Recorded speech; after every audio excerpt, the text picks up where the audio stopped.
How to fix camera shutter lag in Redmi Note 13. So let's start the video. First of all, open settings.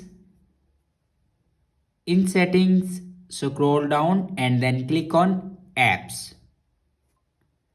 And then click on system app settings and click on camera. In last, you can see the option restore default settings. Now click on it and then click on restore default settings. Okay. After restore the default settings, then go back and click on manage apps and then search here camera. Now click on camera storage. Now here you can clear your camera storage. After clear your camera storage, then go back to the main page of your settings and then click on about phone. And now click on Xiaomi Hyper OS.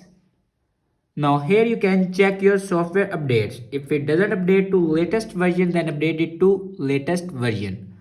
After that, go back and then click on factory reset and then click on erase all data. After do factory reset, your problem will be fixed. I hope this video is helpful for you. Thanks for watching.